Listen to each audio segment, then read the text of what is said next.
दर्शकों, ये तो हम सभी जानते हैं कि हिंदू पुराणों के अनुसार कालखंड यानी समय को 4 युगों में बांटा गया है, जिन्हें सतयुग, त्रेता युग, द्वापर युग और कलयुग के नाम से जाना जाता है। हिंदू पुराणों में ये भी व्याख्यान मिलता है कि जब किसी कालखंड में उस समय की परिस्थिति और मानकों के अनुसार धर्म का लोप होने लगता है, उस समय भगवान श्रीहरि अवतरित होकर अधर्मियों का नाश करते हैं और फिर तीनों लोकों में धर्म की पुनः स्थापना करते हैं। यही वो समय होता है मित्रों, जब एक नए युग का प्रारंभ होता है। लेकिन मित्रों, क्या आप ये जानते हैं कि इन चारों युगों की शुरुआत कैसे हुई और अंत होगा तो कैसे होगा? जानेंगे इन्हीं सवालों के जवाब आज की इस वीडियो में। नमस्कार और स्वागत है आप सभी का द डिवाइन टेल्स की इस नई वीडियो में। मित्रों, वैसे तो हिंदू धर्म शास्त्रों के अनुसार इन चारों युगों का कई बार पहले भी परिवर्तन हो चुका है, परंतु ऐसा माना जाता है कि सृष्टि के आरंभ में सबसे पहला कालखंड यानी कि युग सतयुग था। सतयुग की काल अवधि 4800 दिव्य वर्ष अर्थात 17,28,000 मानव वर्ष मानी जाती है। मित्रों, ऐसा माना जाता है कि इस युग में मनुष्य की आयु 1 लाख वर्ष के करीब होती थी। साथ ही सतयुग में मनुष्यों की लंबाई भी आज की तुलना में काफी अधिक होती थी। इस युग में पाप की मात्रा 0 विश्वा अर्थात 0% थी, जबकि इसी युग में पुण्य की मात्रा 20 विश्वा यानी कि 100% थी। फिर भी इस युग में श्रीहरि मत्स्य कूर्म वराह नरसिंह रूप में अवतरित हुए। अब यहाँ सवाल ये उठता है कि जब सतयुग में पाप ही नहीं था तो फिर श्रीहरि ने इन रूपों में अवतार क्यों लिया? तो मित्रों, आपको बता दूं कि जब परमपिता ब्रह्मा ने इस सृष्टि की रचना की थी तो उस समय देवों, मनुष्यों, नागों, गंधर्वों आदि के साथ साथ दैत्यों की भी उत्पत्ति की थी, ताकि सृष्टि का संतुलन बना रहे। और इसी संतुलन को बनाए रखने के लिए सतयुग में श्रीहरि शंखासुर, हिरण्याक्ष और हिरण्यकशिपु का वध करने के लिए विभिन्न अवतारों में अवतरित हुए। हिंदू धर्म ग्रंथों की माने तो चूंकि उस समय मनुष्य अपने विकास की ओर अग्रसर हो रहा था, अर्थात मनुष्य जानवरों से विकसित होता होता धीरे धीरे अपने वास्तविक रूप में आ रहा था। इसके अलावा श्रीहरि के ये सारे अवतार मानव के विकास के प्रतीक भी माने जा सकते हैं।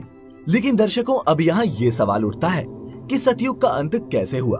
तो मैं आपको बता दूं कि हिंदू धर्म ग्रंथों के अनुसार ऐसा माना जाता है कि जब श्रीहरि का राजा दशरथ के घर श्री राम के रूप में जन्म हुआ, उसी समय सतयुग की कालावधि पूर्ण हो चुकी थी और राम के जन्म लेते ही एक नए युग का आरंभ हुआ, जिसे त्रेता युग के नाम से जाना जाता है।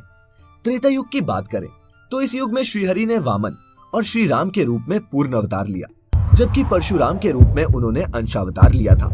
इस युग की कालावधि 3600 दिव्य वर्ष अर्थात 12,96,000 मानव वर्ष मानी जाती है। इस युग में मनुष्यों की उम्र 10,000 वर्ष हुआ करती थी, जबकि लंबाई 100 से 150 फीट हुआ करती थी। इस युग में पाप की मात्रा 5 विश्व अर्थात 25% थी, जबकि पुण्य की मात्रा 15 विश्व यानी कि 75% थी। मित्रों, इसी त्रेता युग में रावण, कुंभकर्ण, बाली और अहिरावण जैसे अत्याचारी राजा हुए, जिन्होंने अपने बल और अहंकार में आकर तीनों लोकों में प्राणियों पर अत्याचार किए, जिस कारण ही श्रीहरि विष्णु को इस पृथ्वी पर अवतार लेना पड़ा और उन्होंने इन अत्याचारियों का नाश किया। श्री राम के रावण वध करने और अयोध्या वापस लौटने के बाद वो कई सालों तक अयोध्या पर शासन करते रहे। फिर कुछ वर्षों बाद उन्होंने भी अपना देह त्याग दिया। और मित्रों, ऐसा माना जाता है कि श्री राम के देह त्यागने के बाद एक बार फिर एक नए युग का सृजन हुआ, जिसे हम द्वापर युग के नाम से जानते हैं। द्वापर युग में श्रीहरि ने कृष्ण रूप में जन्म लिया। इस युग की काल अवधि 2400 दिव्य वर्ष अर्थात 8,84,000 मानव वर्ष मानी जाती है। इस युग में मनुष्यों की आयु 1000 वर्ष हुआ करती थी। इस युग में पाप की मात्रा 10 विश्वा अर्थात 50% हुआ करती थी।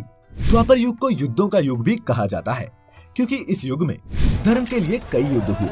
चारों ओर अधर्म अपना पांव तेजी से पसारने लगा था। तब भगवान श्री कृष्ण ने पापियों का एक एक करके नाश करना शुरू किया।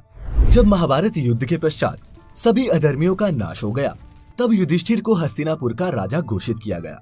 जिस समय युधिष्ठिर का राजतिलक हो रहा था, मित्रों, उसी समय गांधारी वहां पहुंची और उसने अपने सभी पुत्रों की मृत्यु का जिम्मेदार मानते हुए भगवान श्री कृष्ण को ही श्राप दे दिया। गांधारी ने भगवान कृष्ण को श्राप देते हुए कहा कि कृष्ण, जिस तरह तुमने मेरे कुल का नाश किया है, उसी तरह तुम्हारे भी कुल का नाश होगा। उसके बाद पांडवों ने 36 साल तक हस्तिनापुर पर राज किया।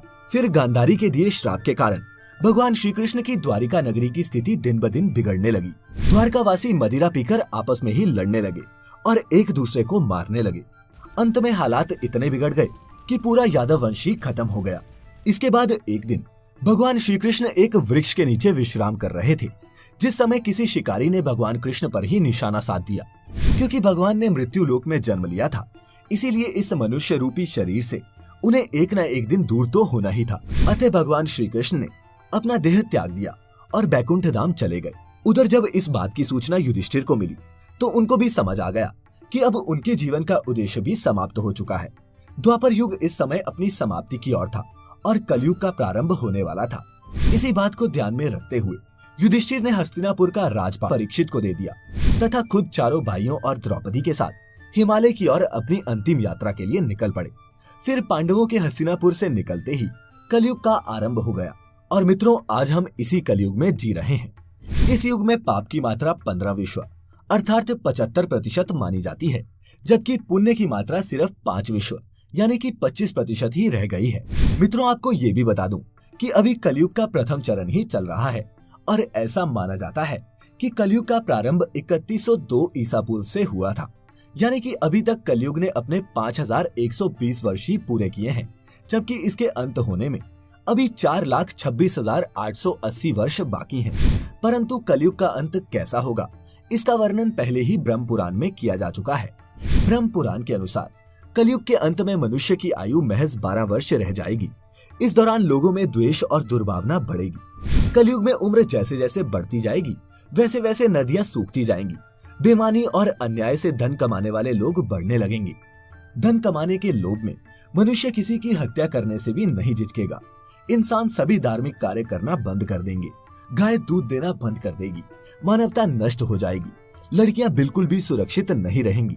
उनका अपने ही घर में शोषण होगा। अपने ही घर के लोग उनके साथ व्यभिचार करने लगेंगे। सभी रिश्ते नष्ट होने लगेंगे। और जब आतंक अपनी चरम सीमा पर होगा, तब श्रीहरि कल की अवतार लेंगे और पृथ्वी से समस्त अधर्मियों का नाश करेंगे। और मित्रों, उसके बाद एक बार फिर से नए युग सतयुग का आरंभ होगा। मित्रों, साथ ही आपको ये भी बता दूं कि अभी ये युग परिवर्तन का 22वां चक्र चल रहा है और वर्तमान युग के समाप्त होने के बाद ये अपने 23वें चक्र में प्रवेश करेगा। और इसी के साथ आज की ये वीडियो भी समाप्त होती है। उम्मीद करता हूँ कि आपको हमारी आज की ये वीडियो पसंद आई होगी। अगर पसंद आई हो तो ज्यादा से ज्यादा लाइक और शेयर करें। साथ ही अगर आपने अभी तक हमारे चैनल को सब्सक्राइब नहीं किया है तो अभी सब्सक्राइब कर लें और फेसबुक पर देखने वाले हमारे पेज द डिवाइन टेल्स को लाइक कर लें।